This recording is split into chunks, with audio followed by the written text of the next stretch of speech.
নমস্কার, কেমন আছেন সবাই? অনেকদিন পর একটা ব্লগ ভিডিও নিয়ে আসলাম। বৃষ্টি মাখা সকালের শুভেচ্ছা সকলকে। ভুল ত্রুটি মাফ করবেন। অনেকদিন পর ভিডিও করছি, ভয়েস ওভারটাও অনেকদিন পরই দিচ্ছি।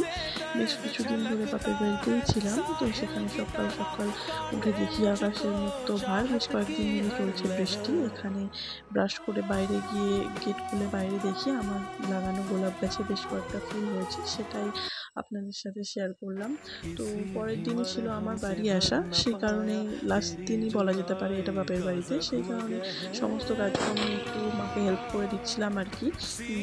তো গোপালকে সেবা দিয়ে নিয়েছিলাম সকাল সকাল সেদিন স্নান করে। তো বাড়িতে আসার আগের দিন রান্নার দায়িত্বটা আমার ছিল, কারণ সেদিন মেনুতে ছিল ফ্রাইড রাইস আর চিকেন কষা, সেটাই আমি বানাতে বসেছিলাম। এখানে সেটাই করছি।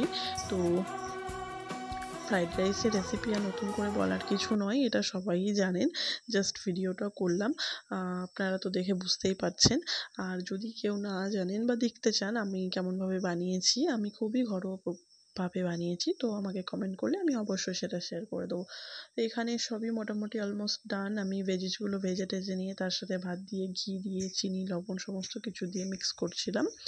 তো আমার ফ্রাইড রাইস মোটামুটি রেডি।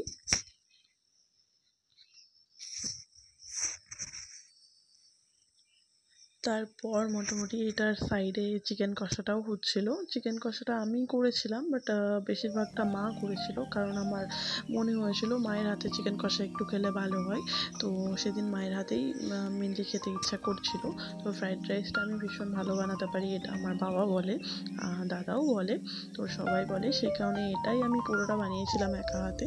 আর চিকেন কষাটা মা একটু বানিয়েছিল আর আমি হালকা পাতলা নাড়াচাড়া করে দিয়েছিলাম। তো ভিডিওটা তোমাদের কেমন লাগলো? অনেকদিন পরে একটা ব্লগ ভিডিও দিলাম, সেটা অবশ্যই কমেন্ট করে জানিও। এটা ছিল আমাদের চিকেন কষার ফাইনাল লুক।